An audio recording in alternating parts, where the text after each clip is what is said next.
Okay, welcome to this rose painting lesson.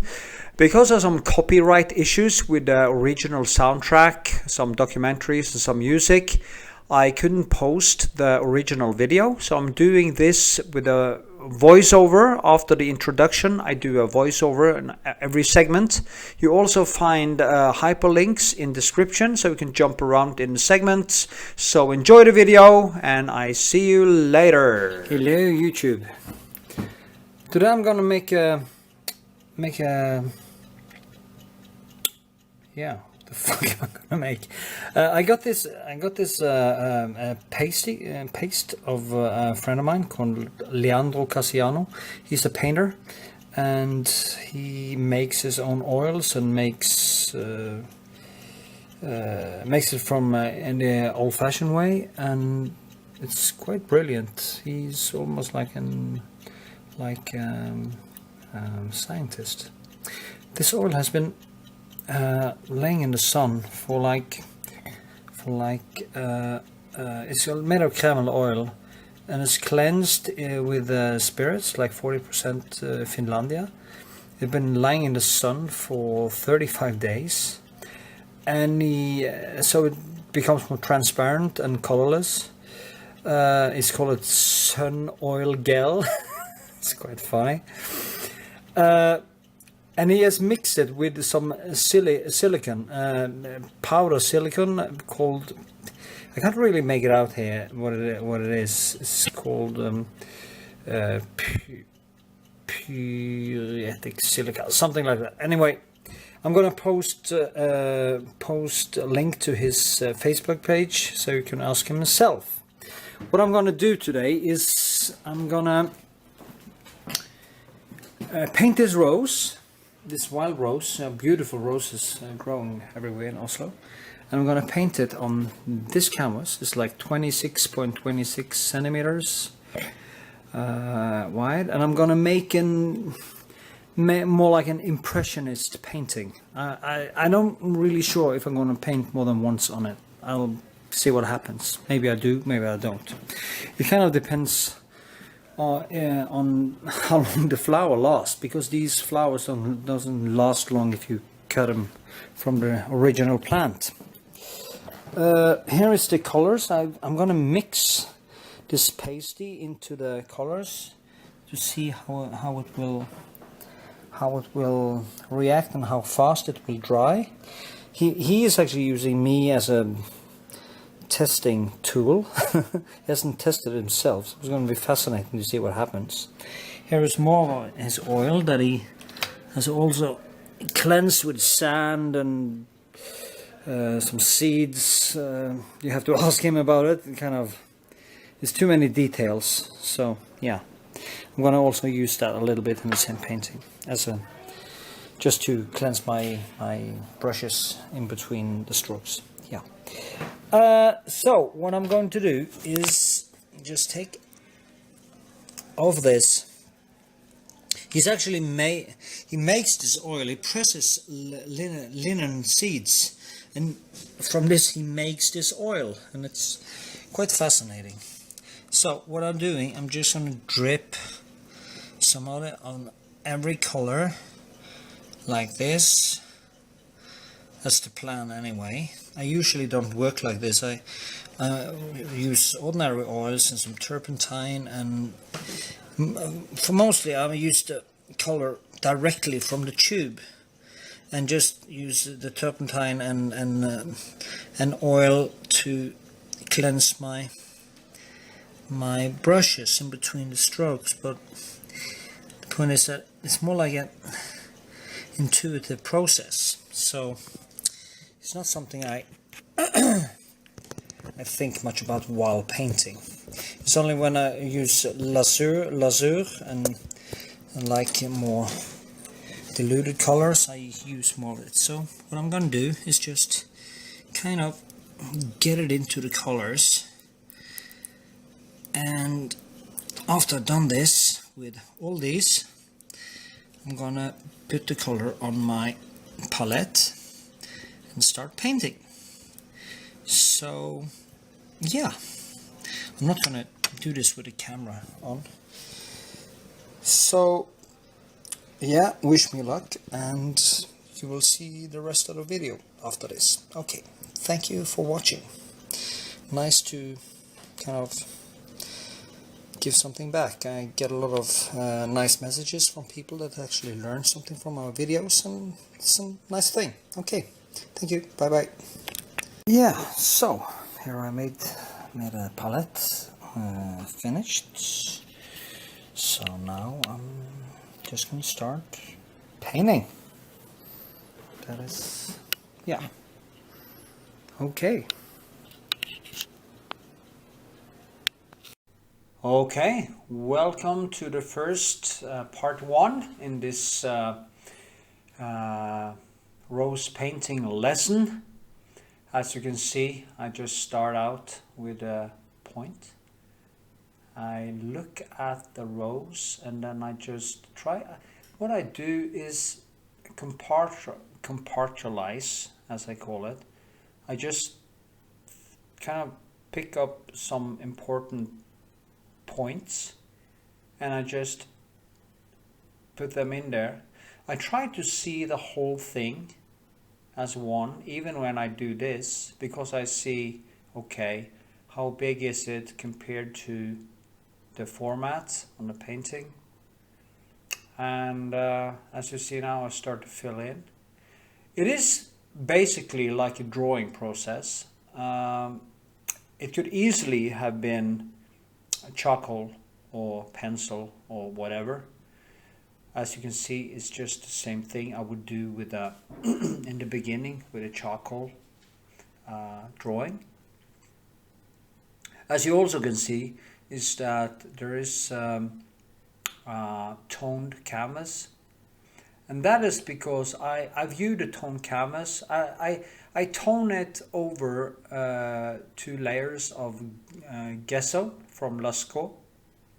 I use that gesso because it has this thick consistency, and it reminds me a little bit of plaster that you put on walls or clay or yeah. So I cover already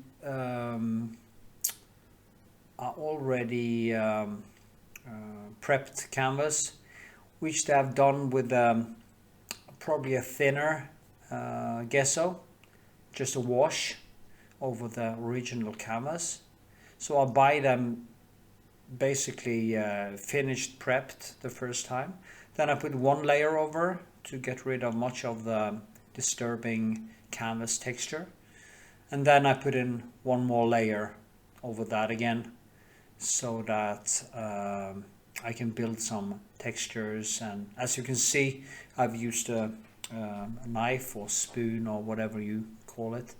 You can also use if you wanna save some colors. Personally, I use Old Holland colors, the best quality, and of course they are very expensive. So if you like to save some of your paint, it may be a good idea to create some textures in the canvas, and you can even do that with whatever you like. You just put on the layer of gesso first, and then you just go in with a brush or knife or whatever you like strategically to create new textures and stuff like that in the can. Then I take let it dry. It's very important to let it dry.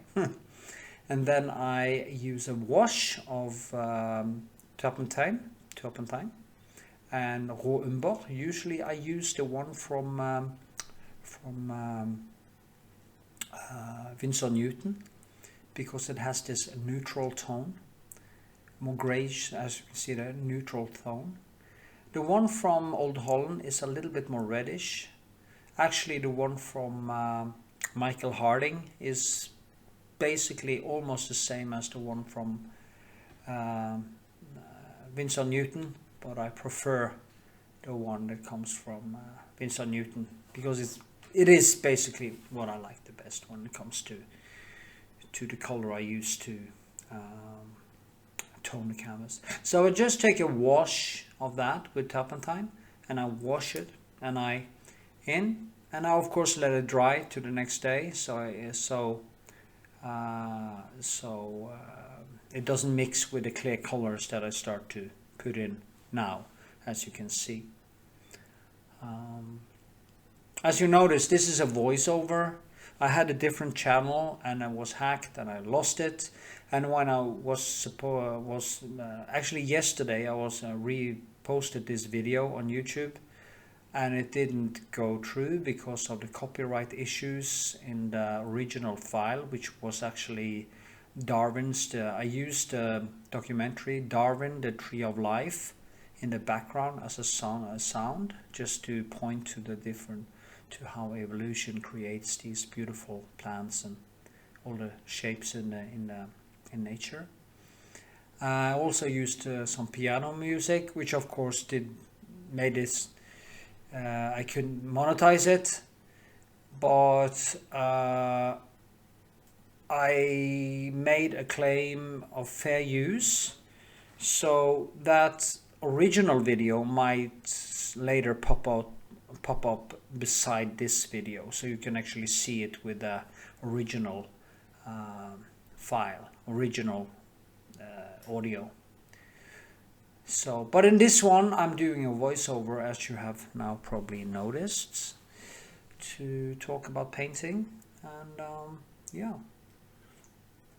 this first segment is about 20 minutes long. So yeah, go back to painting.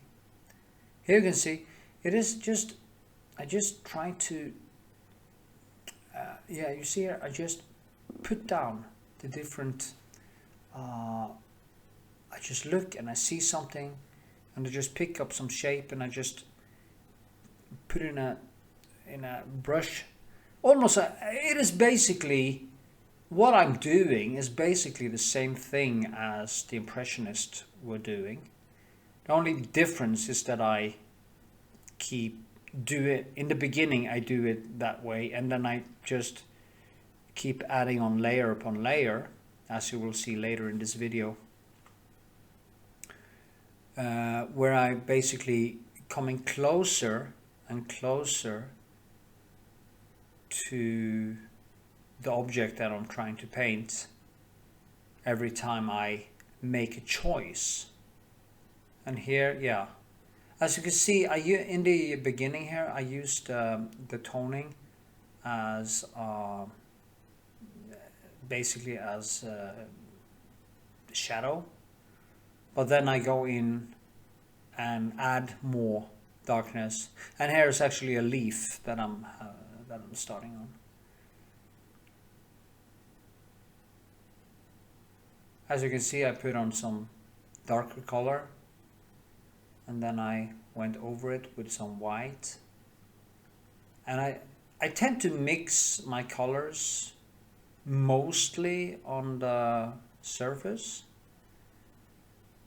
on the canvas, and in that way I kind of know what color I'm gonna take to get the different tones. But it all happens in a more intuitive process. It's actually quite hard to explain exactly how I'm thinking, but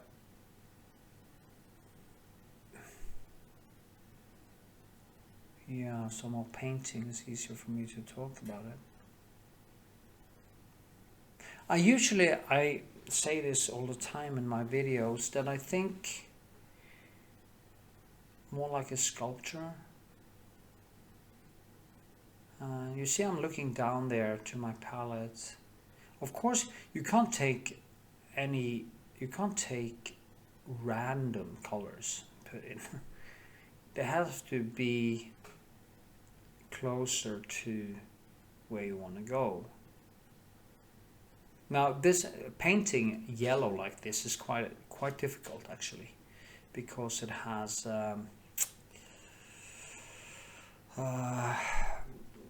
it is very bright, it's very vivid, and it's very easy to overdo it, which I do all the time.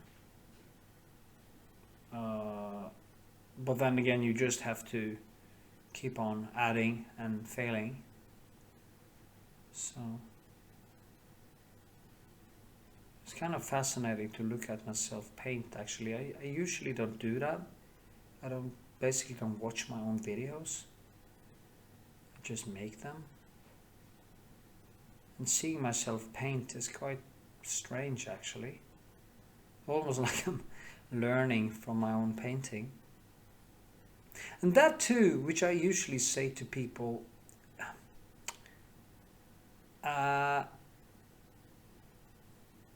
is that try not to be an artist. You know, we are born artists. We are all human beings, and human beings are artists by nature. Of course, some of us maybe have more of it than others. There are things that I can't get interested in, like I had problems in school, like with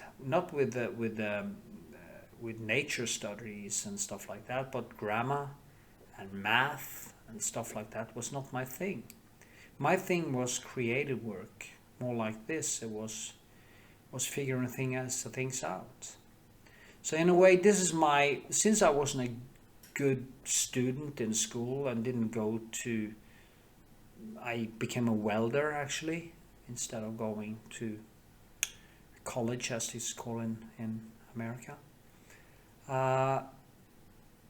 I became first a welder, and then I started painting for some reasons. I started painting actually because there wasn't so much work to do in the shipyard I was working, and I was kind of not laid off, but I was kind of on a permission or perm or whatever they call it, while it's no work there.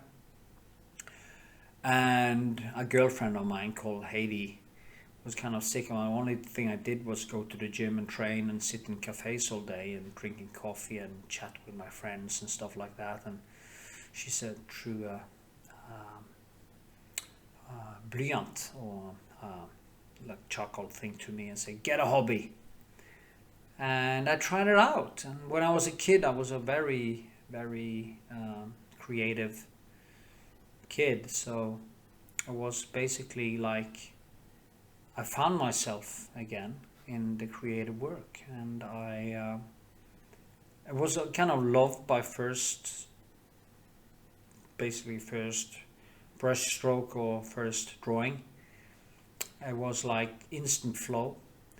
And with my brain, which is typical ADHD type of brain, it is a fantastic way to find peace of mind doing creative work. So if I would recommend anything to people who has issues with maybe a little bit bipolar, or they are a little bit ADHD, have some focus problems, do some drawing, get a journal, start writing, do creative stuff, and you will find your peace in it, and just keep doing it. And skill comes in relationship to how much work you are actually willing to put into it. So that is my recommendation. As you now see, I start to add in the darkness behind, and I have in the original, as you saw in the beginning, I have a mirror behind the rose, so it becomes very bluish dark in that reflection. That is why it is so kind of a bluish background, bluish greenish. Even there's a little bit of violet in it actually. If you can see, there's some reddish in it because of the yellow. And I just keep adding. That's how I build. If this was a relief, if I was going to make this in plaster or in clay, the rows would have been built out, and I would have made deeper parts where the darkness is, and kept on building. Actually, it's very fascinating to look at the old classical reliefs where they have basically built paintings out of a brick of stone. Or stuff like that. It's just amazing. And I'm actually wondering about starting to do some clay work and do reliefs of my own paintings. That could have been so cool. But then again, you know, you have so much time in existence, and yeah. As you can see here, first I go in with a deeper color, and then I take some lighter color and I just bring it up. I take some darker color and I bring it down. So the mixing actually happens a lot on the canvas. The good thing about becoming a little bit better skilled at what I do is that I'm able to look into the future and kind of predict what will happen into the future. I remember when I was a young artist and when I started out, I really didn't know, I couldn't see into the future and be sure how it would turn out. But at this point, I'm able to more predict things. I always meet my skill wall, of course. There's no doubt about that, because I have a skill wall too. I'm not classically taught this. I taught myself to paint, and of course I looked at all the classics and learned a lot from the classics. But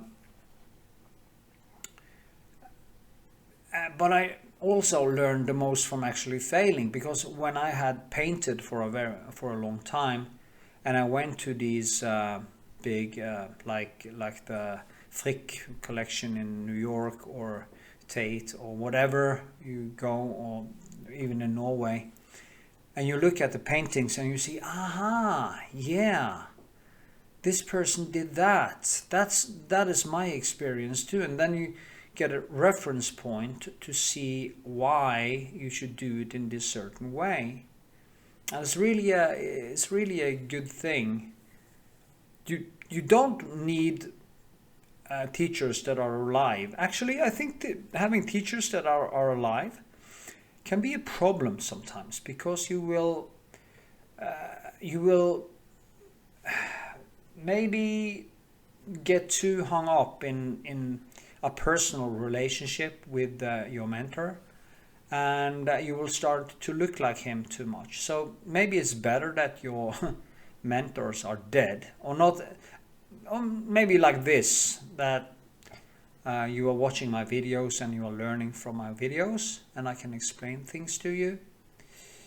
So yeah, I think this is coming to an end of this segment soon. And then I will do the next segment later. I need to do some painting first, so I'm just gonna do this. You see here, I started to add more of the same thing. Even if it's a figure, if it's an object, it's the same thing. I just place things and I keep going, keep adding and adding, extracting, adding, extracting, adding. Yeah, that is the way to go. I need some coffee, I think. Yeah, okay. I think we are at, yep. Okay, here you see. I'm more close up. I've done more work on it, and I'm kind of waiting for me to get back to work. And there I am. I'm starting to wonder if the video actually stopped. But that is how it is when you haven't watched your own videos. And why should I? I have to look at myself in the mirror every day. So yeah, that should do it for me in many ways. Anyway, as you can see here, I've done more work on it. Of course, I jump in these painting tutorials. If I should actually make one long video of just a small painting like this, it would be the longest YouTube video in world history. It takes many overpaints, a lot of frustration, a lot of deep work, and most of the work I do you actually never see in my videos, sadly. That is also why I'm wondering starting to do like more 10 hours, maybe 10-hour streams where I just paint for hours, and if people want to comment, I can comment and talk to people while I'm painting. I'm actually able to do more than one thing at a time, so that could be a good idea, so you can actually get a bigger feel to what I'm doing when I'm in flow. The sad thing is that you can't really play music and stuff when you paint. I would like to play my favorite music. So yeah. As you can see here, I've done the first. I've gotten longer into the sketch. This is not second layer or anything. It's still the first layer. And as you can see here, I'm kind of shaping. You will see here how I'm just moving things around, adding more color, and slowly adding more detail. And then maybe I take another look and I see that it wasn't really placed where I wanted to be, so I go in and I redo it. And that is basically how it is created, by just moving things around.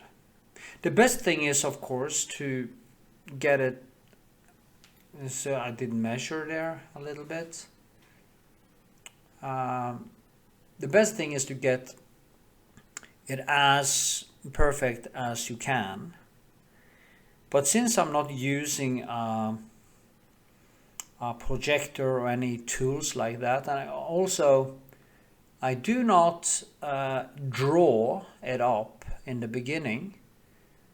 And here we can see the paint is now still wet, so I can actually start shaping the paint physically and add more into it, so the paint is actually absorbed into it, and you get some. It almost like the melt. It's almost like butter. If you had some butter that was really a little bit runny, had been warm in the sun, and it has melted a little bit. It's not fluid yet, but it's almost fluid. And you took some color and you just dropped the color and you just move that color around in the butter. And that is basically how it feels when I'm doing this. I start to shape it almost like butter. And you can then add more thinner colors in, and they just melt into the color that are there from the start. The problem is if you do that too many times, it can become dirty, and you are dirtying it up, and you're gonna lose that intensity that you had in the start in the sketch, and that sometimes is frustrating. It would be even more frustrating if you didn't if you was going to do a one layer painting, one layer impressionist painting, which I'm actually gonna do this summer when the summer comes and these roses start to grow again in the parks. I'm gonna go out like I used to. I'm gonna pick a lot of color, a lot of flowers. I'm gonna put up a still life, and I'm gonna paint totally impressionist painting, go really into it, see if I can do it, take a very good art photo of the same motif, and then paint one which is totally, that is painted from a photo with all the details, just to compare the two things, could be a great way to do it. As you can see now, I take some bluish, take some greenish, and I just put in to the leaves there, and it starts to become a shape out of it. More and more move towards a finished product. Where did I go? I don't know. This segment is like 8 minutes long, so it's not that long. Yeah, you can see how dissolved it is right now. That is also a good thing when it comes to the sketching process, that you keep it quite dissolved. Then don't go into too much detail the first time, because it can also stiffen up. And you don't want it to stiffen up. You want to keep it a little bit open. And even if I screw up and all the nuances is not good, that it becomes a little bit dirty. This is oil paint. You can let it dry and then you just paint over it. And that's the good thing about oil paint. And when you use Old Holland oil paint, it also sticks better to the surface. It doesn't become that runny. And yeah. Where the hell did I go? That's strange. Maybe I have to take a leak or something. I don't know. Just stare on this thing and wonder what the hell is going on. Have some coffee maybe. Anyway, it's the end of this segment. It was like 8 minutes or something. Maybe when we go into more detail in the next segment, it will be easier for me to talk more about the painting.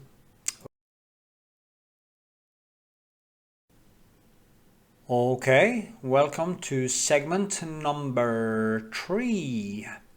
As you can see, I have zoomed up a little bit closer to the details, and it might be interesting to see close-ups like this. Let's see how now we can actually see the colors, how they are melting into one another. You can also see nothing now actually, because I'm painting outside it, and there, and that's wet in wet. That's what happens. That is what I'm talking about in some of my videos, that actually you can do some kind of a micro impressionist thing, that if you have some colors in that brushwork, not only the whites which I had there, actually the color in the brushes, the bristles, are the colors or pigments are attached to every bristle, and when you put it into wet paint, you just make it into a kind of a rainbow type of thing, that you don't mix them together as a mush, but you just add colors basically on top, and then you can see it even here. You see how some of the layers are underneath, shining through the brushwork, and you keep on doing that over and over and over. When you keep doing that over and over, what happens with the painting is the same thing that happens with a piece of driftwood. If you had a piece of fresh wood that haven't, straight from the factory, it doesn't have any character, it doesn't have any life, it doesn't have any thing going for it, and you throw it into the ocean, or you throw it into nature for that matter, throw it into the ocean, and you find it like 5 years later or 2 years later or whatever, and the nature's brushes has gone over it again and again and again and again and again. They have worn down all the sharp edges. They have worn down the. It have created textures and basically given life or given time and chaos and life and structure to a piece of wood that would actually totally without any personality. You could almost say that nature's personality, which of course is nonsense because nature doesn't have a personality, but then again, if nature had a personality, that is what nature has done with this piece of wood. And I guess religious people who believe that God is actually controlling everything all the time, like in Islam, you don't have any cause and effect, and you shouldn't actually be able to do any science then, because you don't have cause and effect. But because the theory is, or the hypothesis, the religious hypothesis is that God moves every atom or moves everything all the time, because if not, he's not, he can't be all powerful and not in control at the same time, which of course is true. That is why religions are nonsense, actually. Anyway, so you might say that nature is putting its unconscious, non-existent personality into the object. The difference between nature and me is that I make choices. When I make choices, a surface can become quite rigid. That is why amateur paintings often feels quite rigid and stiff, because they don't have the skill set to go deep into flow. Because in deep flow, your personality just evaporates and you go into this automatic mode between different boxes in the brain that starts to move around freely, and suddenly it is a conscious unconscious process that basically actually can remind us about nature. And that is when a painting over time, with the laws of physics, the laws of chaos, starting to create shapes and textures and overpaints, that starts to feel natural. And that is how paintings become natural. The impressionistic, very impressionistic paintings can have some of that in them in the beginning. But if you look at brushwork that Turner has done, or some person who have thought himself to render a good sketch of an object in one go, there is a profound difference between those two paintings in both life and their capability of show the personality of the painter. So if anything, that could be a goal in itself, to bring out your own personality into the canvas through this more unconscious process, which needs time and also skill. You can't really do it without some skill. I'm not saying that I'm that skilled, but I'm skilled enough to be able to go into deep flow, at least sometimes. If I was better, if I was a better drawer, or I was a better technician, I guess this thing would be even more easy. So the way to get to that point is through honesty. You have to be extremely honest. and you have to be your own worst critic.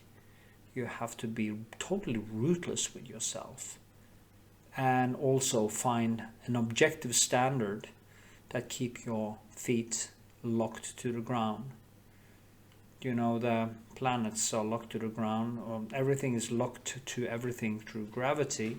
But if you have basically a narcissistic mind that believes and are suffering from the Dunning-Kruger effect, like the people who shows up in these singing contests and can't sing, but they get angry when people tell them that they can't sing, then you won't be able to better yourself, so that you will then again be able to reach deep flow. Because deep flow, the way I see it anyway, demands that you have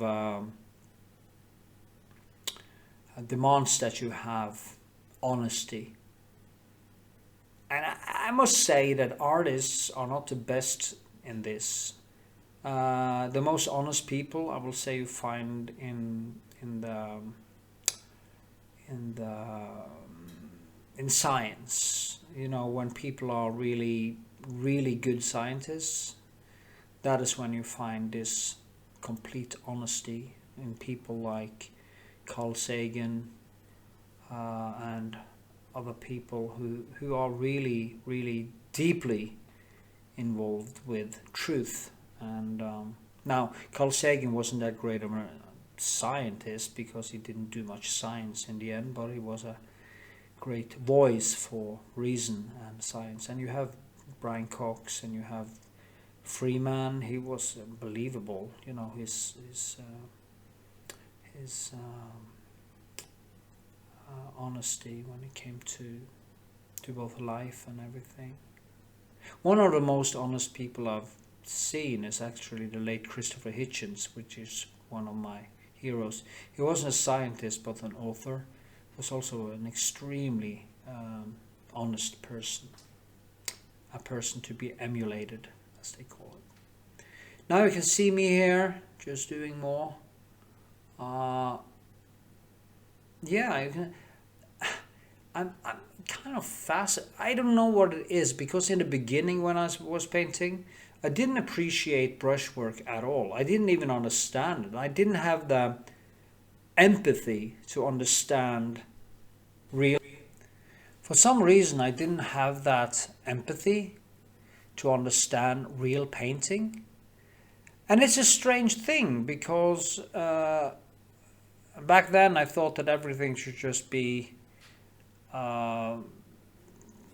flat surfaces, very kind of brushed out and stuff like that. And it's strange how it changed. The more I painted, the more I understood about myself, the world, and being human, the more I start to appreciate brushwork. And it's an amazing thing. And yeah, I really appreciate brushwork now at this point in my life. So, and I think it's gonna become more and more the most important thing too.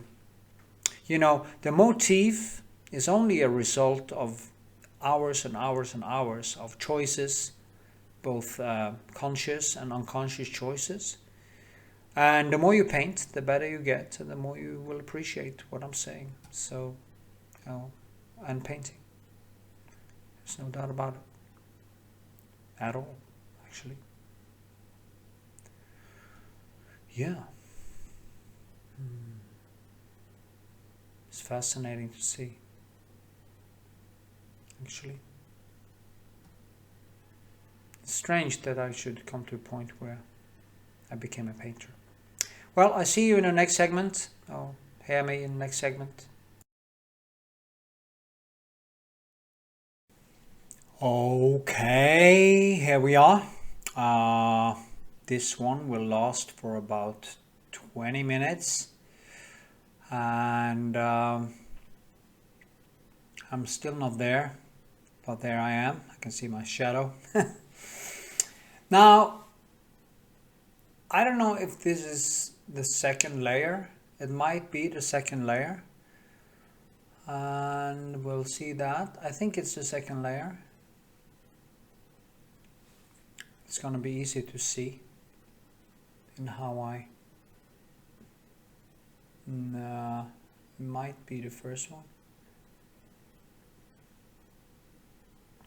No, it's not the first one. Second layer. I think. Now you can see I'm going deeper into detail and I'm more careful with my choices. I'm working slower, concentrating more, trying to figure out where to put a new layer of paint. And that is also one of the things that happens as you go along. Every new step you take will take you longer and longer. As you see now, the pencils are smaller, the choices are made. This painting was painting back in 2014, which now seems a very long time ago.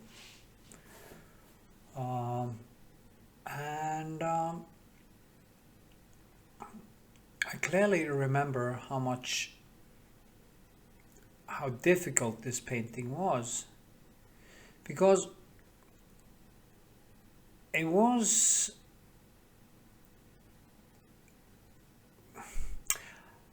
I tried to get it to become a little bit photorealistic, but at the same time I'm not really a photorealist. I'm actually planning to try to do some photorealism. I'm going to paint a series that is called Instagram girls or web girls. You know, these girls who do crossplay or posing or something like that. It's going to be a part of my human condition exhibition or human condition series about the human nature. And I actually found something I really want to try paint, but it has to be painted extremely realistic, and I have to use an enormous amount of time and skill to do it. And the thing is that, to be totally honest, I'm not that good technically to do it. So I have to, as I do these things, I have to also evolve my skill and try to understand how to, because the approach I go into it will be different. I can't just say, okay, I'm gonna make a very rough sketch and hope it lands at the right place. If you're gonna do something more photorealistic, you have to plan it better. You have to be much more careful when it comes to the sketch. And I'm not using a projector. I would never do that. So, because that would actually remove most of the difficult things. If I could use a projector and just draw things in, line it up, there wouldn't be any problems with the proportions or anything like that. So, yeah. I noticed here that when you see the painting in the end, or you probably saw the painting in the beginning, it kind of looks quite photographic, I guess, but it's not really there. So, but then again, despite that I wanted to be a little bit more realistic, I wouldn't call it photorealistic, I just more clearer, maybe more to the point. I still want to have that painted dimension in it, so I'm gonna do so many paintings coming up that it would be hard to actually find enough time and existence to do it. And it's a sad fact that human lives are way too short for people who have ambition. And I have ambition. Actually, I was talking to my father on the phone. I'm working with this portrait that I really just can't get right. And the customer is pleased with it. They don't see what's wrong. I see something wrong with it and I can't deliver it, and I keep going over and over and over. And I'm actually working on it tonight, and hopefully I will be finished in a few hours. But I don't know, because for me painting isn't about the money. You know, my father said, oh, you're never gonna earn any money doing it like this because you use too much time. And I say, well, if it was only about the money for me, I wouldn't be a painter at all, because I wouldn't have an inner drive to create stuff just because of money. It isn't, I really like money, don't get me wrong, but it's just not a good enough incentive to do things that take so much effort to do. As you see now, you saw what I just did now. I took paint. Actually, this is the first layer still. I can see that now because because I painted this painting. I used 2 or 3 days on it, if I remember. And the problem with the rose like this is that they fall apart very fast when you cut it off and you put it into with water. They die very fast, so you have to be extremely fast when you paint it. And that's what I did. I actually put in some, you saw on the side there, I put in some reddish colors, some yellow reddish, and then I just went over it again and I dragged the other paint over it.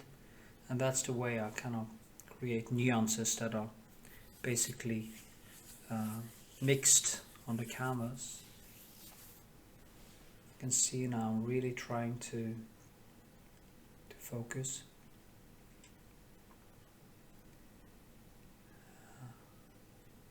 Touching, choosing.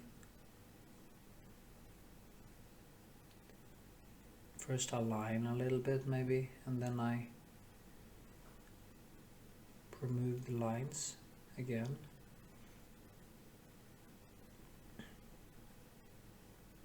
Lines can be a good way to mark things in the beginning, but you don't want too many lines in your paintings. Yeah, you can actually see a bit more close up. Might be a little bit more interesting for you. There is a segment in the original video where I think is it Satie? I think I'm playing Satie, or is it Chopin? I'm actually gonna post that segment. I think it's Satie, or is it Chopin? I think I do both, but and it's a little bit more close up than this. And when I paint and I listen to that music, the music just kicks in so much more. And I almost want to call it would like to call it a painting meditation to music, to, you know. And actually I listened to it yesterday before I put it out on YouTube. Of course the original video wouldn't go through. I have of course a fair use claim, but I don't know if we have a pop-up. And I just felt like I wanted to start to play the piano again. Again, I have never played the piano, but I would like to learn how to play the piano. And when you paint and you listen to music, the brushwork, for me it's like this. The brushwork actually start to remind me of notes. And I remember some of the first times I realized this, I was listening a lot to Rachmaninoff, especially the third piano concert, and of course a lot of other things like Mozart, Beethoven, Chopin, all these people, and I'm more and more connected with their music. The more I evolved my painting, the more I connected with the music, and I saw almost like I could hear how they were thinking. I could hear, maybe it's called empathize with, empathize, understand. And maybe that is what happens when you start to understand painting. That suddenly you start to understand. It's like I was talking about earlier. I was talking about how I started to understand Rembrandt's brushwork and start to understand brushwork in general. The same thing, you start to listen to music and you identify your own emotions with the notes, what's played. You can hear basically how the musician or the composer was thinking when he did it. And with Rachmaninoff, it's quite stunning because he uses cliché. Look now, whammy. And this is the fun with painting. You can manipulate it like this. Just keep painting and painting, over painting. It's so lovely. Anyway, yeah, I lost the thread there. But the point is, you want to come to the point as a painter, as an artist, when you actually start to connect with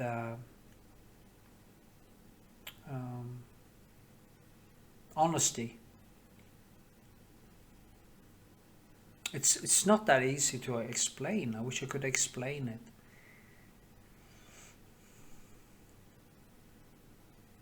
I had this teacher in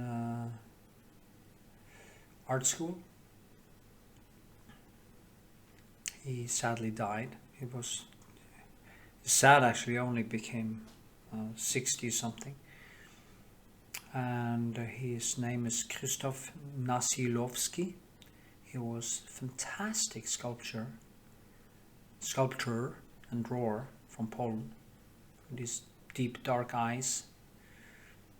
And he was talking about honesty and empathy and different words, and I really had problems understanding what I was saying. But now I wish I could have talked to him now, because I understand. It's like that deep peace and interaction you find when you start to connect is just amazing.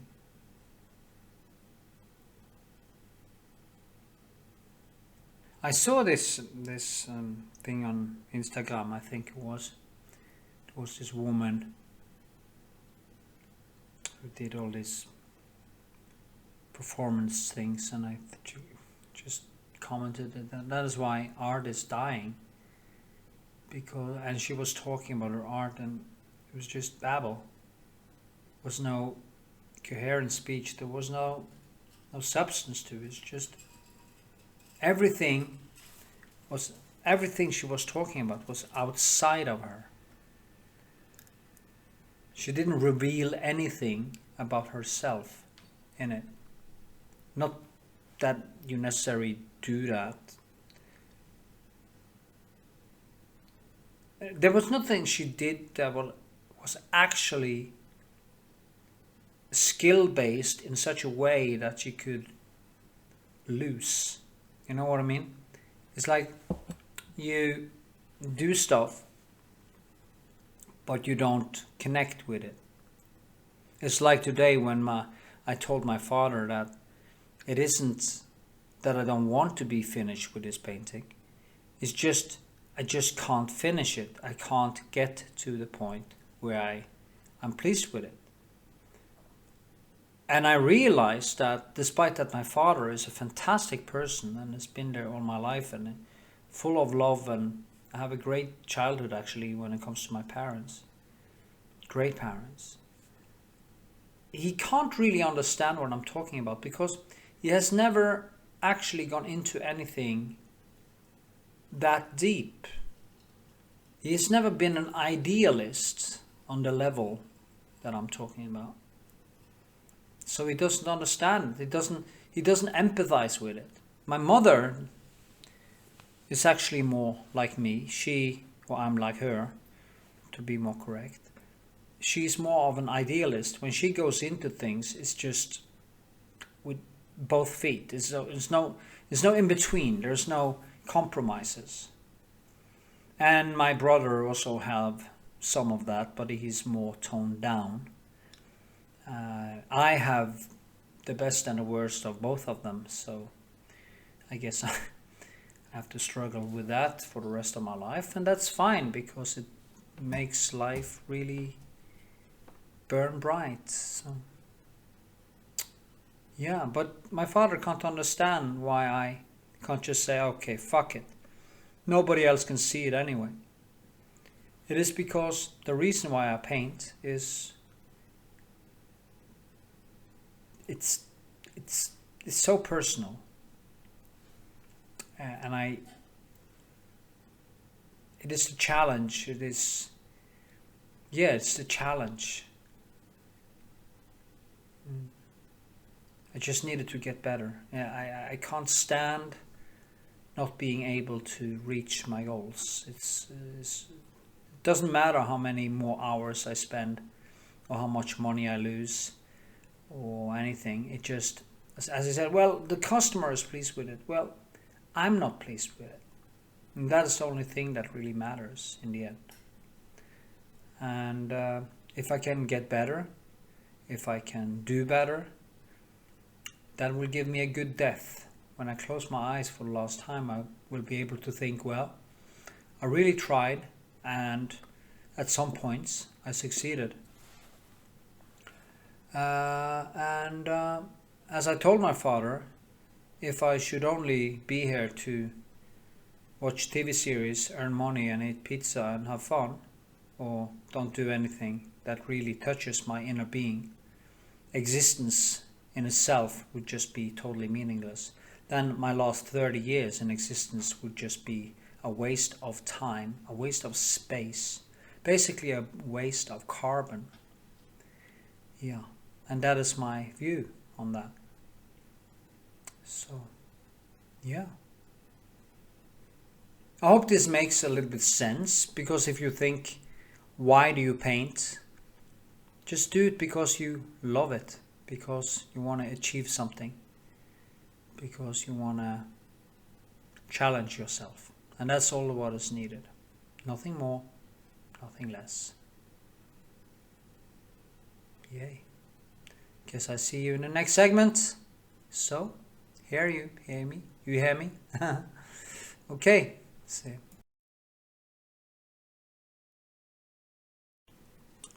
Okay, here we are, clip number 5. And I see there's a different angle now. And I guess I'm just gonna start painting more soon. I hope that the original video pops up beside this one, because it is quite entertaining to listen to the documentary that I was listening to when I painted.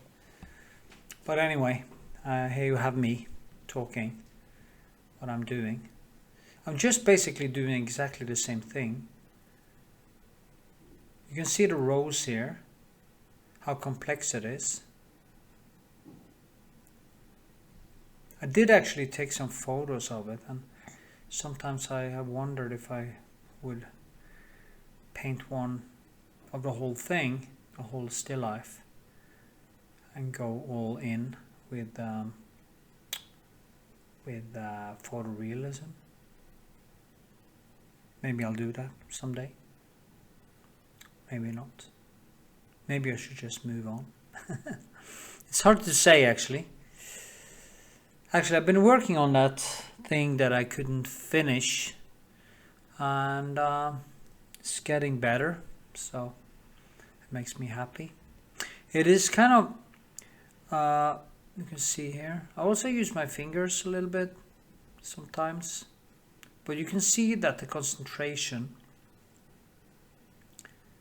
are now becoming more and more important to make these conscious choices.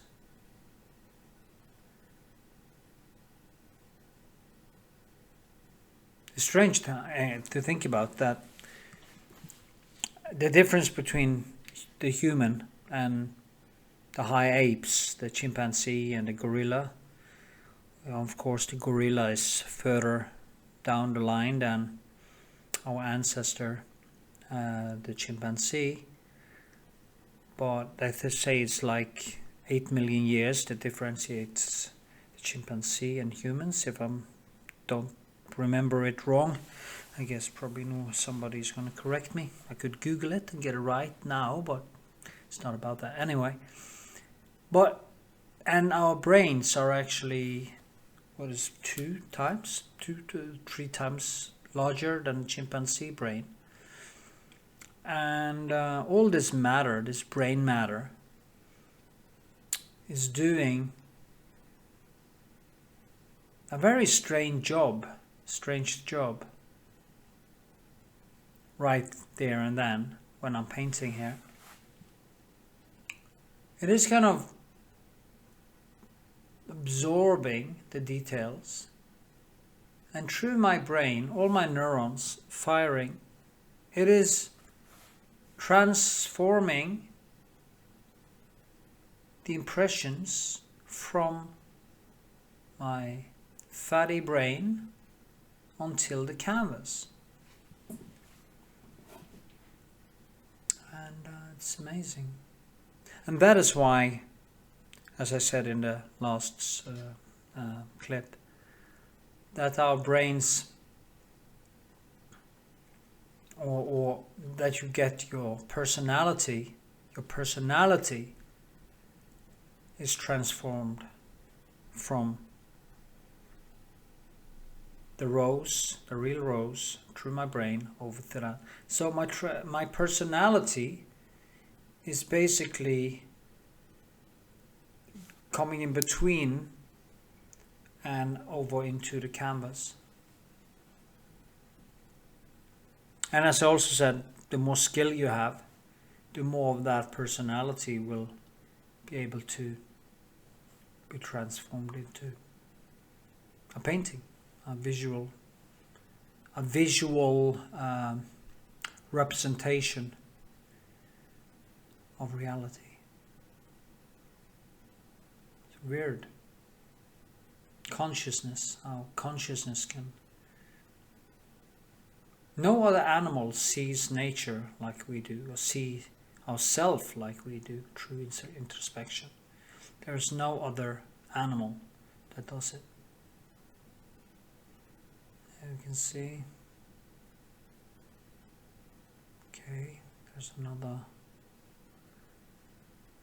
segment. I guess I had to turn it back on and off.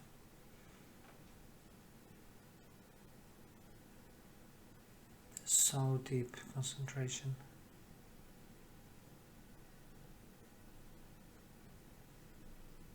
Just think about all the painting I do in between filming.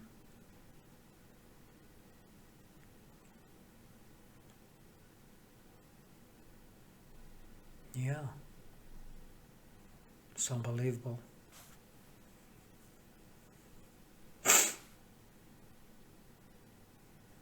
So go deeper into detail. There, you see, kind of adding. And first I have painted things bright, and then I kind of just put new color into the wet color and drag it out there, and suddenly you have more depth.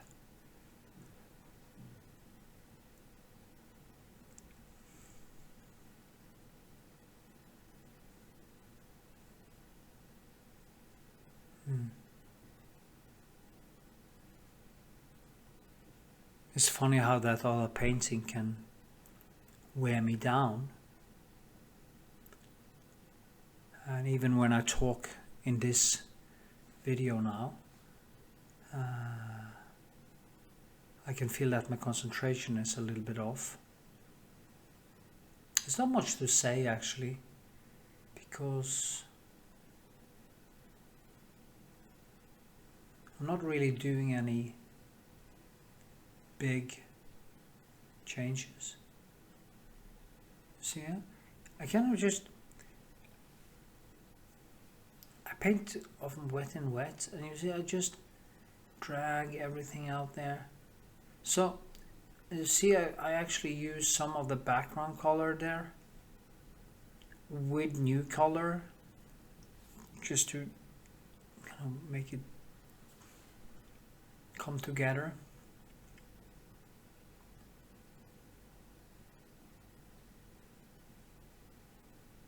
Yeah.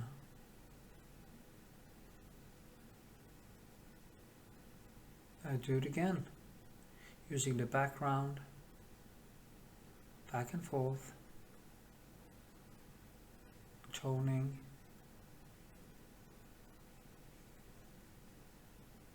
and then over there again. The reason I go back and forth like that is that it's not supposed to become stiff. That is very important to me. You don't want it to stiffen up. It's the worst thing that can happen if it stiffens up. So yeah,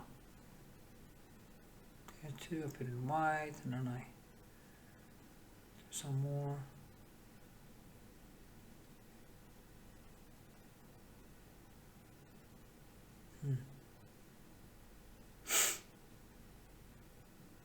See what I'm doing there. Oops.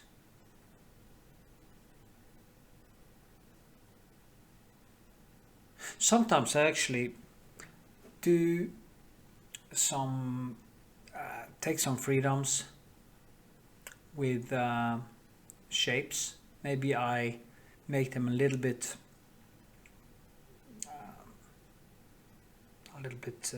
sharper, a little bit longer, like I did in the other painting I'm doing. There was this hair floating in the wind, and I kind of made the hair a little bit longer, just a thud, a little bit longer, one of the hairs, just to create some, it's almost like enhancing a cliche in a way. Like the leaves, you can drag it out a little bit, make it a little bit sharper, and it becomes almost like a mix between the symbol and reality. It can be quite interesting, actually.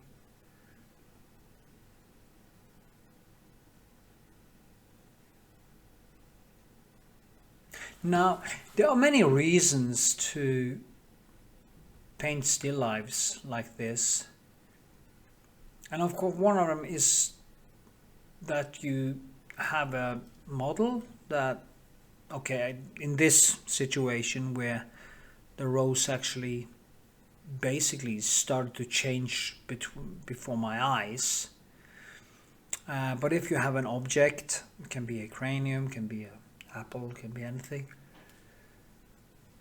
you know, very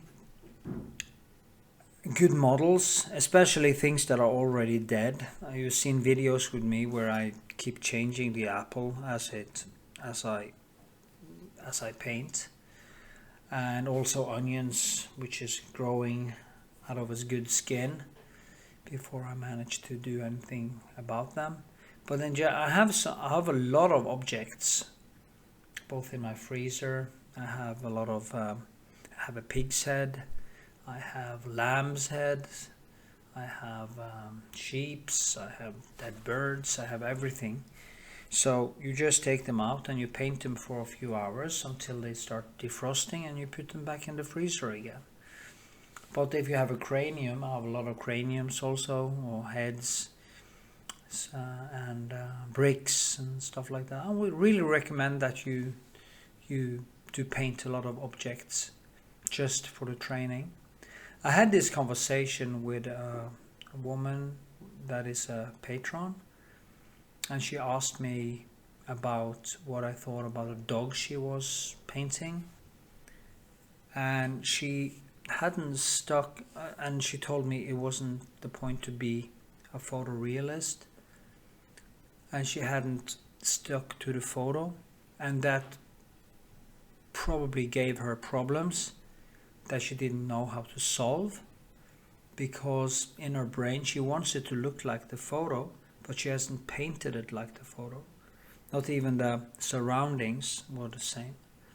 And therefore you go into this problem that you are not any longer following your objective standard.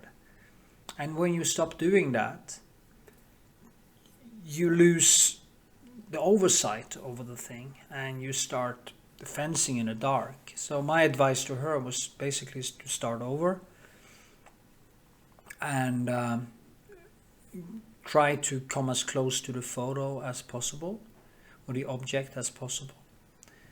And for the same reason that I have Rembrandt and the classics as my objective standard when it comes to painting, you should use your object as it was an objective standard.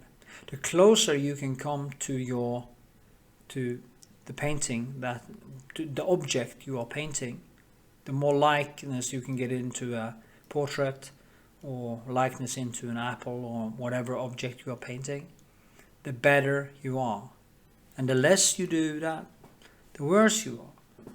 So don't give yourself more problems than you have to.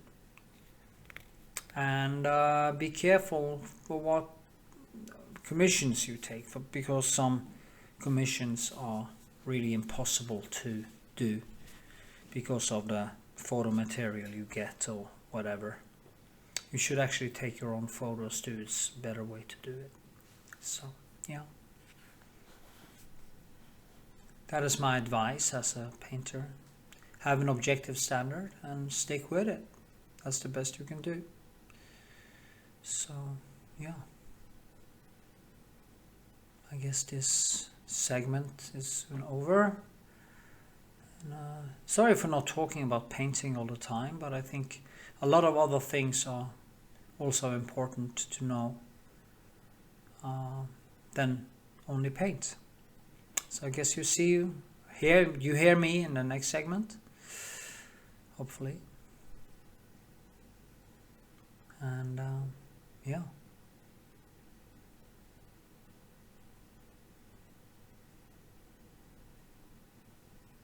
Yes.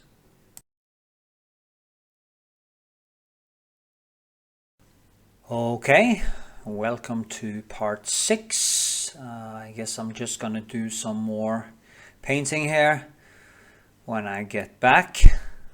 And there I am, walking around. As you can see, when you look at the rose there, you can see that it is a little bit burned out by the light I put on it, on the object. But it's not like that in reality when I look at it. So I guess I have to fix my hair. I've been losing hair for many years, but it doesn't really fall all the way off, so it's quite frustrating. Anyway, I think this is basically the same thing as the last video, where I just do some more detail. I keep on painting over. Yeah, I do a kind of lasur. No, I just use it. I take it away. Okay, I decided to take that away, probably. It probably became too disturbing. But that is also what I do when I paint. I go back and forth with the different things. And here it's back again. What the hell am I doing?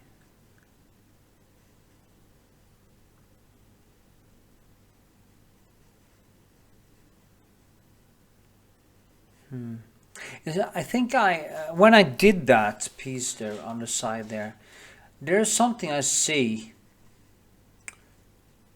probably in the background in the mirror, that has that tone, and I probably added in because it do something with the composition. If it's only dark behind there, it might become a little bit too dark, or too nothing happens in the surface, so it can be a little bit stiff. So maybe I put it in there just for that reason, that I don't want it to be that stiff. But then again, it's not all. If you're gonna add something to a painting that isn't there, or you're gonna add something to create some balance in a composition or something like that, you should actually try to stick with something that is actually there. Because when you start to change things, I see people are maybe gonna paint a portrait, they got a photo or something, and they're gonna paint a portrait, and there is a distinct background in the photo they have, and instead of painting that background, they are kind of inventing kind of a one color tone background, which is not really there in the beginning. And as they keep on painting, they aren't able to get the lines and the shadows to correspond with the background they invented.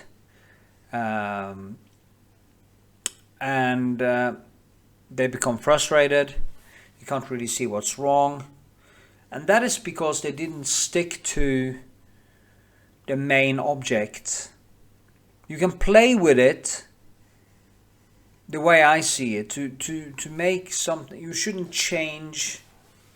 You can't really change. If you have a photo, you can't really change the background to a totally different tone that are in the main object you're painting, because it's going to be conflicts in the skin tones. It's going to be conflicts in the background, foreground, shadows. And it's going to be really hard to paint something like that. You can experiment, but don't change it entirely. If you do that, you're going to run into problems. I'm going to try to do, as I said in a segment earlier in this video, I'm going to try to do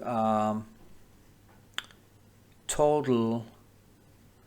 I'm going to do some... As I said, I'm going to do some paintings of some girls from Instagram and stuff like that, and I'm going to try to do it fairly photorealistic, and then I really have to stick with exactly the tones that are in the painting, because you can't deviate that much in a photorealistic painting.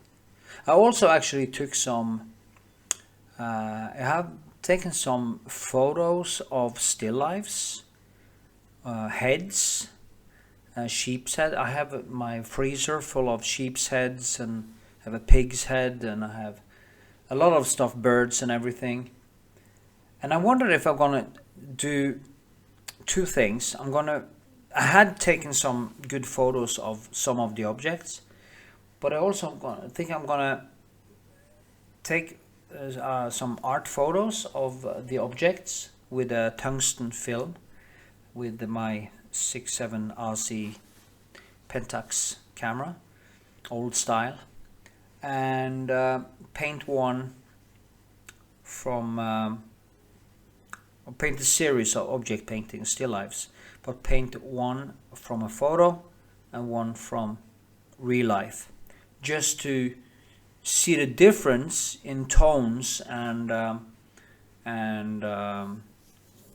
how I build the textures and structures and all the objects in the painting, because photographs do remove a lot of midtones, and when you paint from photo, they tend to look a little bit more like photo than if you paint from real life. So yeah.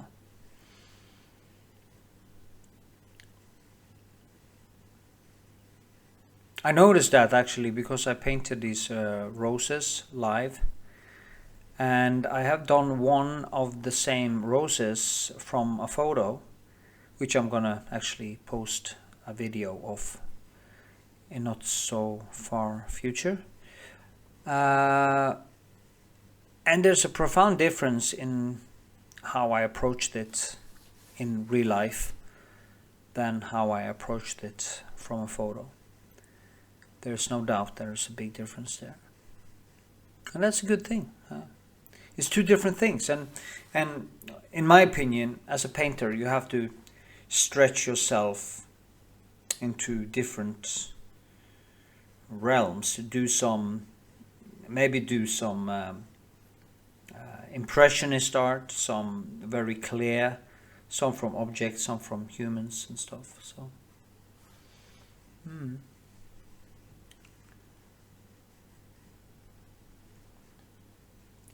these segments are very long, and nothing much is actually happening. You see here how I try to keep it. I actually kept this painting mostly wet when I was painting it. I painted it in, was it 2 days, something like two or 3 days, and after 2 or 3 days the flower just also start to collapse, so I start to hang with his head more and more.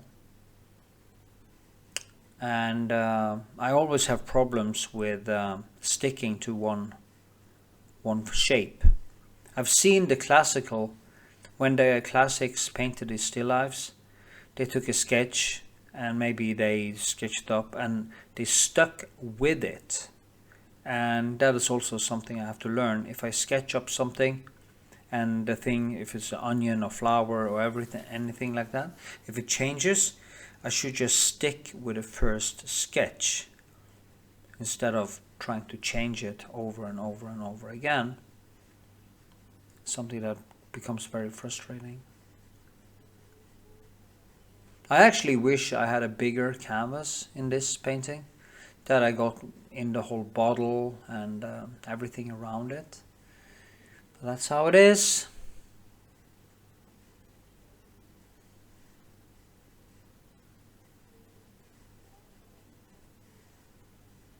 Yay. See the roses on my hand? The flowers on my hand is from a pillow my mother made for me that I have in my bed. I have the same motif on my shoulder too, so that's fun. I love flowers and nature, so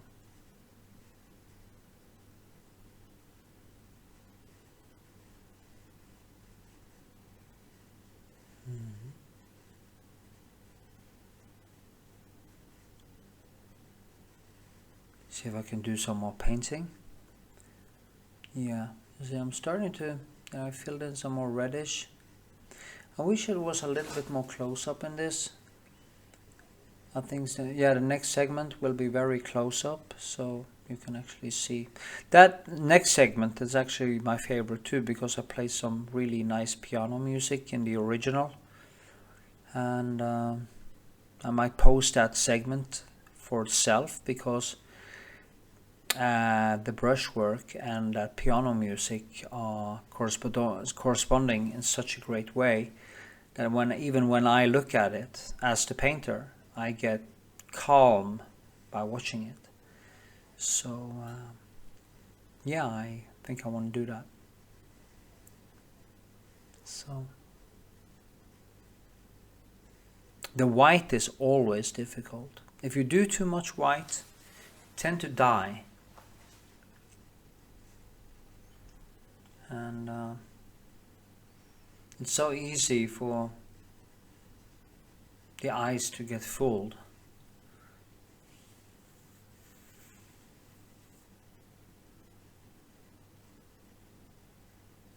There was a woman that said, she, in comments in the other video, said that she had problems. She wondered if I could show more the object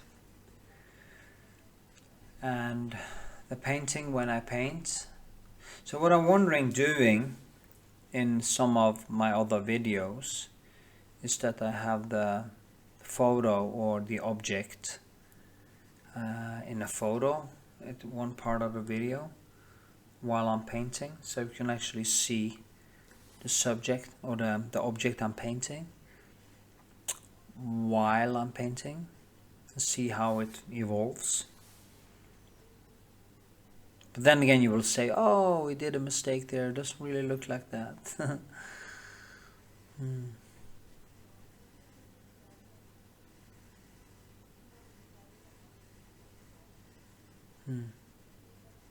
See there, what do I do with the white there now? See, I'm making this shadow and I bring it back up again. You don't want a shadow to be a hole. You want the shadow to, when you look at the shadow, you have to see what's in the shadow. If you don't see what's in the shadow, it just becomes a hole. And I've noticed that a lot of people are using just black and white, and they think that, oh, this is a shadow. But a shadow has its own color spectrum that relates to the bright areas of what the shadow comes from. So you have to make sure to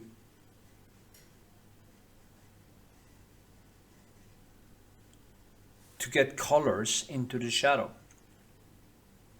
and substance into the shadow. There's several ways to do that. You can paint everything the same color, and then you use a glaze to make a shadow on top of the colors that you want to make a shadow on, and then it will actually look like the shadow hits the object. What you also can do, like I'm doing here, is that I first I do it quite dark, and then I kind of lift it back up again, but keeps it a little bit more down than the rest of the bright areas of the leaf here. So yeah, and then I just keep on going back and forth until I reach what I want to. Green is a very difficult color to paint. It's just crazy. So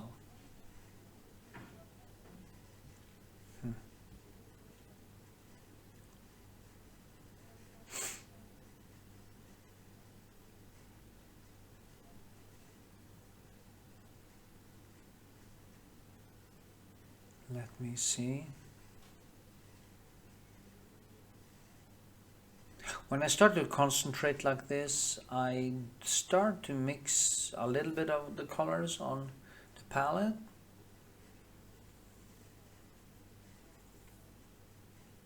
See how I build this? I just give it a little bit more, a little bit more, a little bit more, and sometimes it just collapses. And then I have to bring it back again. Like I remember I went very much back and forth with the reddish in the middle of the flower, because sometimes I thought it was more red or more orange, red than actually was. So I've been awake all night actually, because I'm going to send 2 big paintings to some customers in my home Iceland, and I'm waiting for this firm to come and get them. So the phone should have called wrong a long time ago.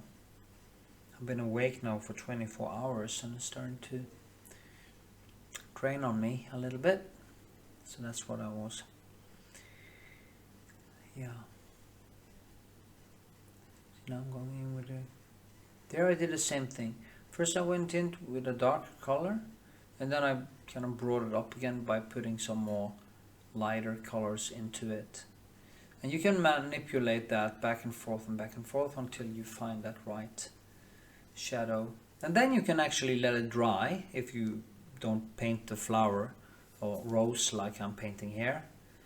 And you can actually put a glaze over the whole thing. And the shadow will get darker, and the paintedness will also be easier to get. You can actually then remove the glaze from much of the bright areas. So just with some paper or whatever. So you kind of then the glaze also will tone down the shadow and make it get a more natural look to it. So that is also a way to do it. I remember I was really frustrated when I was painting this painting because I couldn't really get it right, and it was kind of, as I said, dying right in front of my eyes. Usually I would have way more overpaint tryouts than I did have in this one.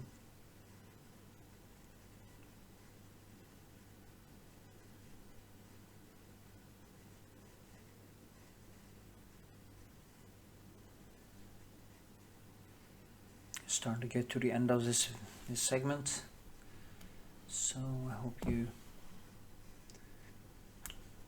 get something out of it.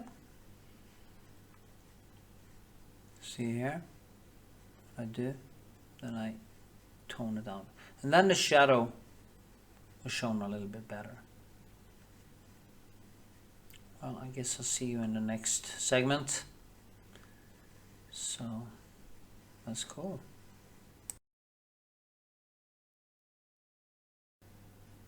Okay, welcome to part 7, and this is actually one of my absolute favorites in this video. It is a very nice close-up of the painting process, how I build it, but also in the original video there's some beautiful piano music that accompanies the painting process, which basically put me into the, when I even look at it, it kind of puts me into some kind of meditative state. And maybe if you check out the original file, you might have the same experience if you picture this with the slow painting with beautiful piano music to it. You might kind of get the point. Piano music, I feel it resembles what I do when I paint. Piano music is about choices, about notes, about the pressure of the fingers on the piano. I don't play piano, but I would love to learn, so I think that's going to be one of my projects for the future. I totally realized I'm never going to become a concert pianist, but it's very important to basically train the brain on every level, every positive level. Also train yourself physically, like exercise, eat healthy foods, get enough sleep, all these things. And you do these basic things, have a positive hobby like painting or playing music or playing chess or stuff, and you exercise, and I think it can be a good recipe for a beautiful life. The short blip we have in existence becomes even better, actually. So yeah, have a sip of my coffee. I'm a coffeeholic. As you can see in this, the choices I make. You see, when I look at the object I'm painting, I'm picking up a piece of it, which I then put in to the paint, and I call this choices. In the beginning, when I was painting, I really didn't think that way, and of course that was kind of a problem, because if you don't think about what you are doing, it's very hard to evolve. Everything will just be, or evaluate what you are doing is probably more the right word. So when you put down a brush stroke, when you have gotten away from the sketching process and you start to get into a deeper flow, a deeper, you're adding more and more detail, your choices, the choices you make will become the painting.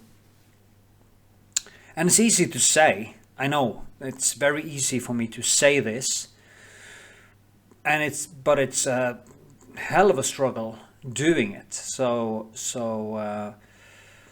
that is where time and just paint and be honest with yourself, and don't fall for the praises of other people. Be your worst critic. Look at the classics. Compare yourself to the greatest people, the greatest painters, and try to do your best. You are not in a competition with greatness.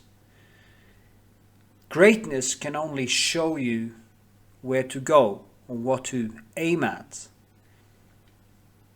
It is a personal struggle. It is a personal, to put an Islamic term, a personal jihad. Isn't that what it is? The two types of jihad. You have the war against your enemies, and you have the personal one, which is the inner struggle to follow the law. In that case, I don't really agree, of course, but it can be transformed into this. You are not, the greatness of others are not your enemy. It shouldn't put you down. It should bring you up. It should show you the simple thing, a very simple thing, that if they can, you can. So they can only show you what you can possibly do if you are willing to do the battle. Personally, I've been listening a lot to the Stoics and to Marcus Aurelius and other Stoics, Seneca, Plato. Things I didn't really listen to a lot before, and it is amazing how they can actually talk about these things in a fantastic way, and they have been dead for over 2,000 years. And they already understood it back then, the importance of focusing on the right things.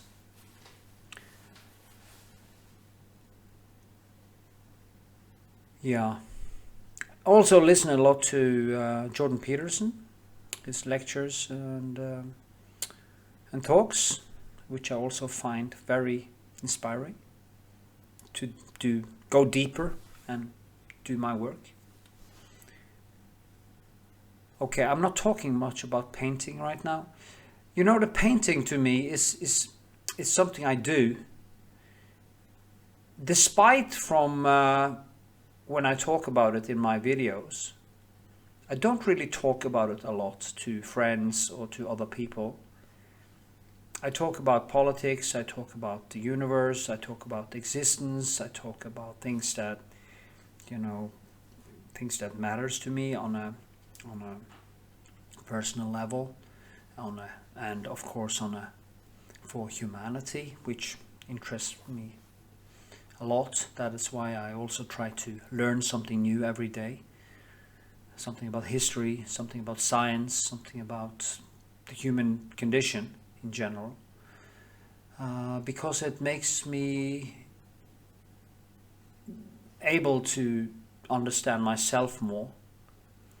It's like understanding your brain will show you why and how to get better in painting. Now you see, this is really slow painting. And I think I will actually take the one with the music and also post this one separate from these videos. Yeah, maybe I'll do that with some of my other videos too, that I do some more focused voiceovers in some of the segments. Yeah, been wondering about that. Anyway, creating content on YouTube takes time, and yeah. But if I can take all the time I used to use on TV series and other dumb things I did, I can have time to do everything. And that is one of the Stoics say, the one who uses his time well isn't out of time, is never out of time, has time enough in a way. It is all the time we waste on bullshit that kind of destroy our progress. And that's been true to me, and that's probably true to most of us. And that's the saddest thing, that the extreme love that I feel for what I do when I paint, and the flow and the beautiful feeling of accomplishment, breaking through my skill walls, getting better, and even sharing with other people so they can learn from me. It's amazing. It's the beautiful life in a way, and despite that, it's many times so hard to get going, so hard to get into that flow. So you just have to do it over and over and over again, so it becomes more and more natural for you to reach the point of flow as fast as you can, that you don't start the day with craving TV series or porn or watching the news for 24 hours, or go to the gym all the time and get laid, or eating too much food, or drinking alcohol, or stuff like that. But your cravings will be towards all the positive things. The problem with that, of course, is that it's easier to eat pizza and get that instant gratification than continuously, constantly, over time, eating the right things. You know, the salmon, the vegetables, not any sugar, stay away from the alcohol, go to the gym. To me, it's very easy to go to the gym because it gives you a massive kick. I actually have to concentrate not to go to the gym. I destroyed my hips by overtraining, so that was of course not hard for me to do. But if you can actually focus and teach your brain that the struggle with the paint is a positive thing, that would really help. So that is my project for the rest of my life. I'm 51 now and becoming 52 the 2nd of April. And statistically I have like 28 years to live. And it's not that long ago I started painting. It's about the same time ago I started painting. So time goes like this in a blink of an eye. So focusing will be the important thing. You have to excuse me for not talking so much about painting in this, but I think it's more important to me to reach out to you as a young painter, a young artist or old artist or whatever, who can't really find themselves in the work and struggles. And the solution is always to do it more, to put off the time. Don't tell yourself that you don't have time. You have time. You just have to focus your time. The same goes for me. It goes for you. So please, if you're a painter and you want to get better, be honest. Find your objective standard in the classics and the greatness of the greatest people in philosophy, science, painting, art, whatever. Don't give a shit about being an artist. You are an artist. You are born an artist. So don't care about that. Just do, and the artistry will, or the art will come to you as a result of all the hard work you put into it. And that is my thoughts in this thing. I hope you enjoy this. And I hope you enjoyed watching the painting while I was talking. And I guess I will see you talk more in the next segment, which is the last segment. And yeah. The Beauty of Life, Painting and Everything by Knut Andre Vikshåland. Who would have thought that I would come to this? See ya.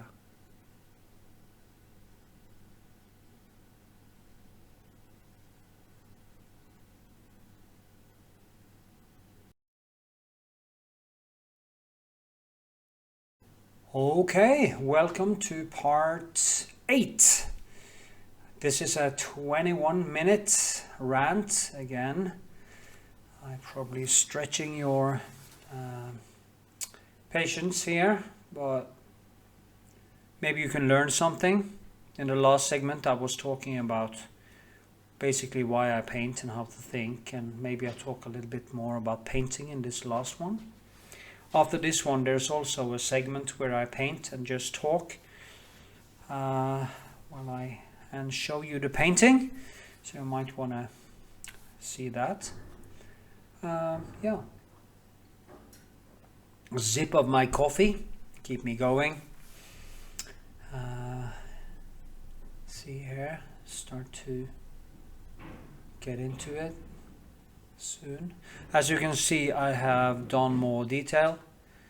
I have probably been working for a lot of hours on that till I came to this point. And you see I'm more and more into the small, very small details. The choices, it's back to the choices. And that is where deep concentration kicks in. We are so afraid of doing wrong things that it's starting to physically hurt. And I guess that is also when it comes to training your brain. The more you train your brain, the more flow you get, the deeper into flow you get, and the easier to get. It's like building muscle or training or martial arts or whatever. The more you train, the more skilled you are, the more pain your body can take, the more stress the mind can take, and it's the same thing. So again, back to the former the last segment, where I talked about everything regarding this. You just have to keep doing it, and it will become less painful. Or the level you start to get that pain, mental pain, even physical pain, because if you can't get it done, you will get a lot of cortisol into your body and get stressed. But you keep on moving that skill wall, as I choose to call it, to a point where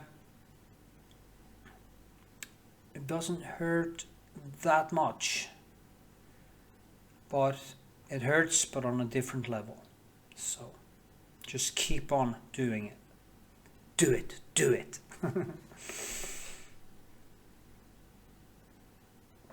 In that segment, I also play some classical music, and in the original video. And there is something with piano music and painting that is so the same. So I would recommend that you do that.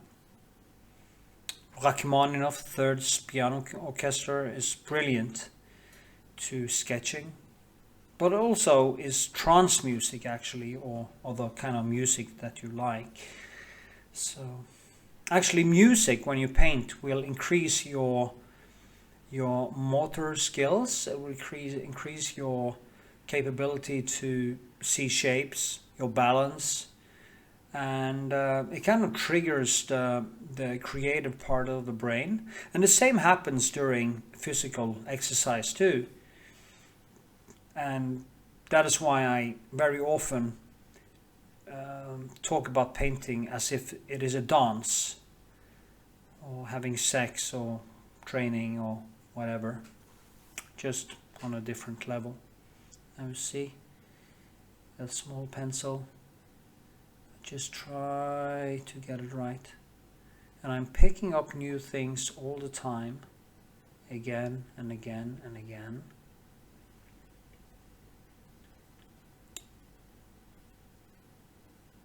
I need to get the facelift.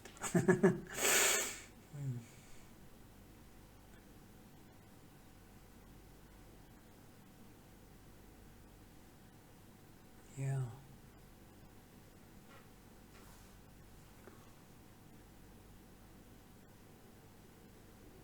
It is back to the small details, and especially I noticed that something that didn't want me to go that deep. So in the beginning, when it's just sketchy, you can trick people to believe that all the details are actually there.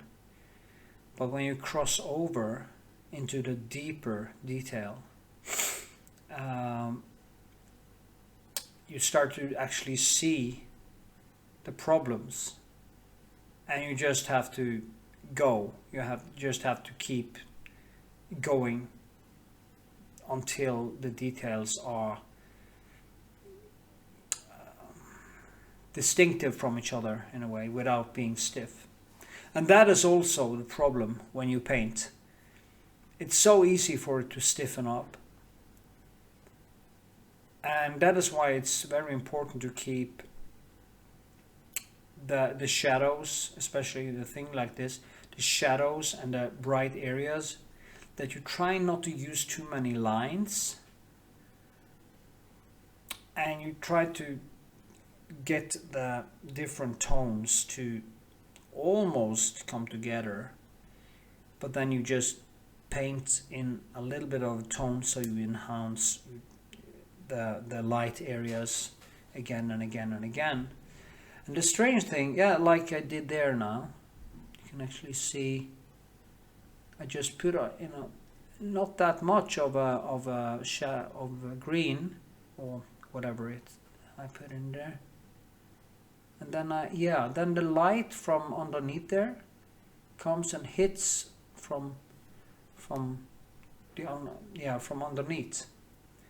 And if you look at Rembrandt's painting, he is brilliant in doing just that, getting these natural things. See what I'm doing there? Yeah, that too. I have to round off these lines there. As you see now, I round it off so they kind of, there's no real line there. Yeah, I was doing some dirigent, as they call it. Yeah, that's playing the music. Conducting. It's funny how happy painting makes me when I can hear the music. You should actually see the original. You can actually,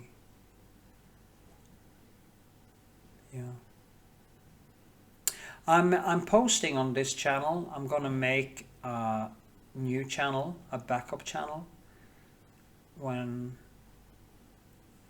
I get time, and then I will redo many of my videos with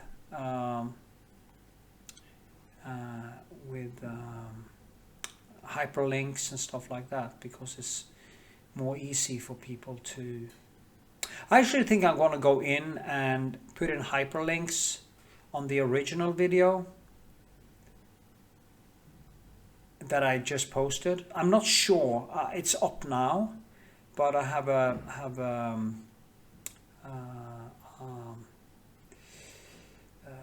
a claim on it to the documentary I used in the beginning as a soundtrack, The Tree of Life or something like that, by David Attenbrogth, about evolution. So it's up now, but I'm waiting to get it cleared. So I don't know if they're gonna remove it again or that it's gonna be there. So that is also why I actually made this one, so with a voiceover, to avoid all the copyright strikes. I also get strikes from the, not strikes, but it's also demonetized because of the music I use. But that is a trade-off. I kind of like to show how I paint when I paint to music and stuff, so you can actually understand the feel of it, how it feels for me. So yeah, it's really good. There, I'm really happy camper.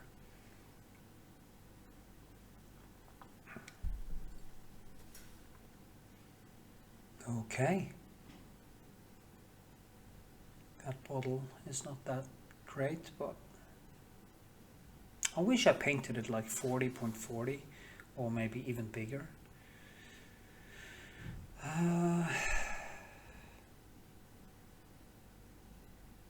I wonder if I took some photos of the motif, some digital photos. I'm not sure actually, but I'm gonna check it out. If I did, I think I'm gonna, I even think I may have taken some 6-7 Aussie tungsten film dias of it, but I'm not sure, so I just have to go into my photographs and see if I did. In that case, I could actually maybe paint the whole thing from photo. That could have been a challenge, really. But then paint more of the stuff around it and the whole bottle and go totally photorealistic on you. Try it out, see if I have the skill to do it. I don't think so. I'm not good enough. Probably never will be, because you have to have maybe a different kind of brain than I do. my brain is so hyperactive, and it's so focused on instant gratification. Maybe that's a problem. I'm not sure. But here you can see, I go in with in the shadows there. I'm gonna go. I try to fuse all the nuances.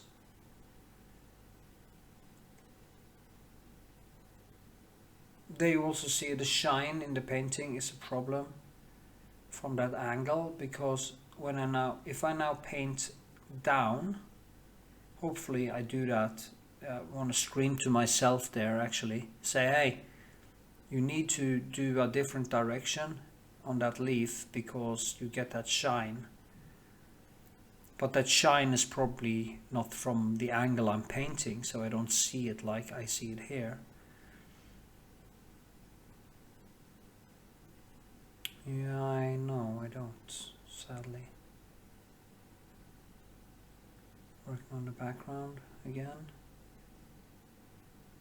Yeah, here you can see I used the background to enhance the leaf there. I actually created some depth just by enhancing the background. There's so many tricks you can use when you actually understand painting in its core. It becomes so much easier to understand these things. And you can also, cheat a little bit, because people's eyes are putting things together anyway. I met a friend, the guy who made this oil I use in this to make it dry fast and to make the paint stick, which I explained in the beginning of the video. And he was almost pissed off because many of the classics hadn't used more paint in the shadow areas and stuff. And yeah, oh, there's another. Actually, another. Yeah, okay. Well, I see. I just continue painting. Probably have been painting for a while on it then. But then again, it's the same thing. You get a better distance from it. This video is from the studio I used to have in the center of the city. And I kind of miss it, because I could just go out the door into cafes and stuff. I can do that here too, but it's out a little bit outside of the center. But now I'm starting to go in there with some more dark. I have no idea. Maybe there's some more light. So you see how the leaf now just pops out because I'm using the background to bring it up. These things are really, really important to understand.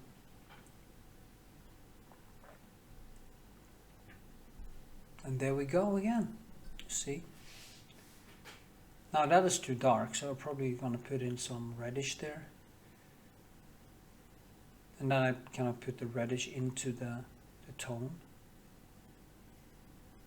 I really don't know what I haven't looked through this video in its entirety, so it kind of even surprises me what I'm doing. But as you can see, I'm toning now the leaf, and then I toned underneath it, so the end of the leaf gets more shape, or the shape comes better to its right, to its own right. And now it's dark again.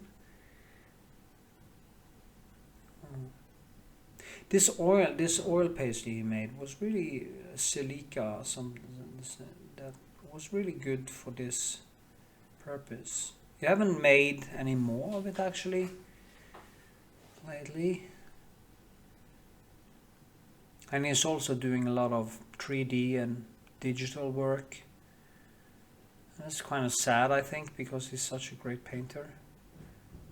You will find a link in description to his Facebook page. Sadly, I'm trying to get the guy to make YouTube videos because I have so much knowledge. He knows everything there is about old techniques and creating oils and mediums, and he can do acrylic, he can do drawing, he can do watercolor, he can do egg tempera, he's such a treasure trove of knowledge, and I think it's a shame that he doesn't use or share or use his skills to build a nice YouTube channel, because this guy is also able to make very good videos. He's the kind of guy who goes into things almost on a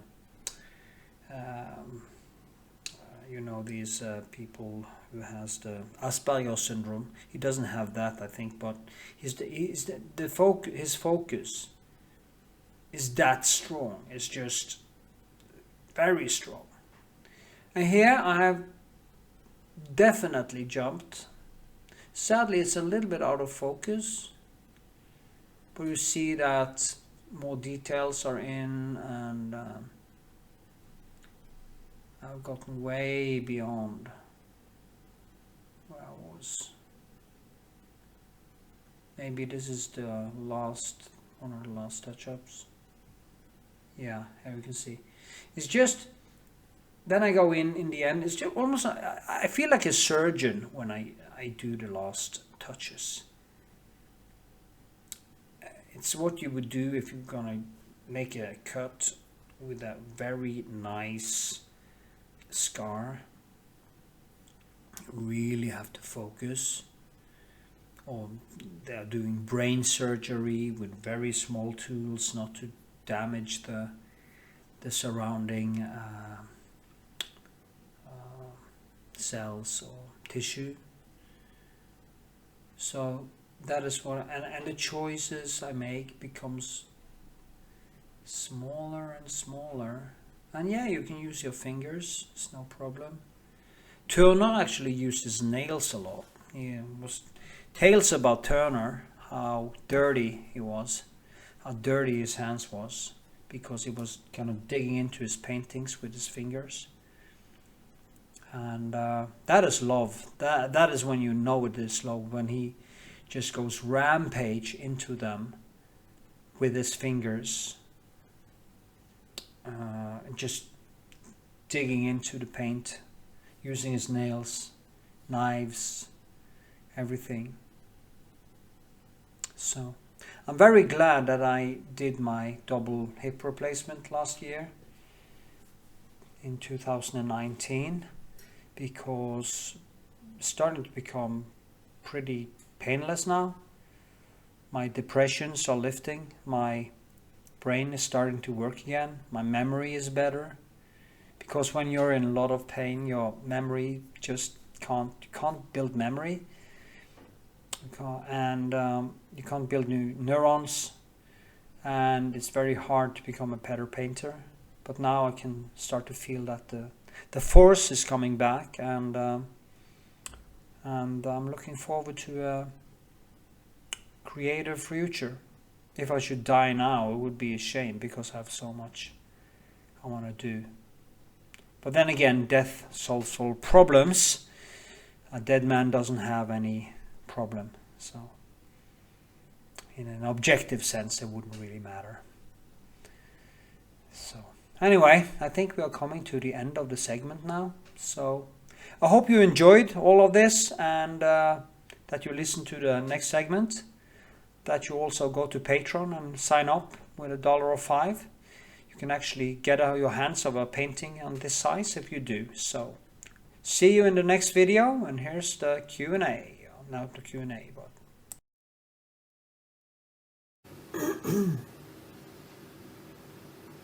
so I'm almost finishing my wild rose, which became more difficult than I thought. But with the help of Leandro's oil, it was a good experience. His oil and paste enabled me to put layer upon layer upon layer instead of have to wait for it to dry. So it was a good experience.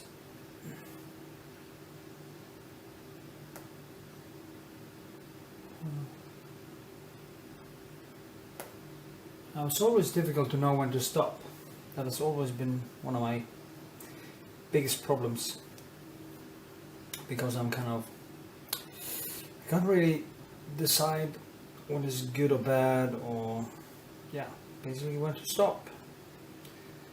I have decided to stop now, actually, soon. Well, anyway, I'm gonna stop now and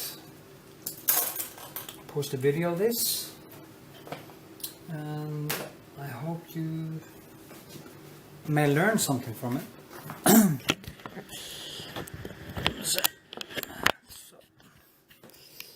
Now, I think it became not so bad.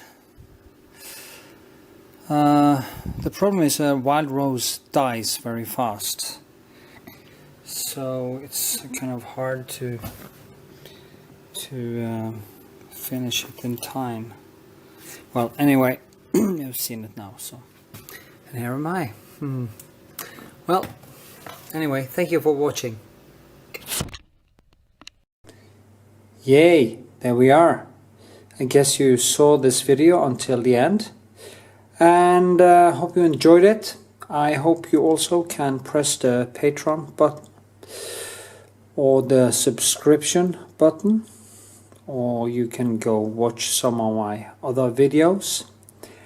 And if you become a patron, there is a monthly giveaway painting, something like the one you saw me paint now. And for $5 you can actually become an owner of that. If you want to support me with $1, that is also great, and I will put you in that giveaway lottery every time you reach $5. So with this, I beg you a fine farewell until next time. Stay cool and keep watching and keep giving thumbs up and leave comments and all that stuff. So, yay!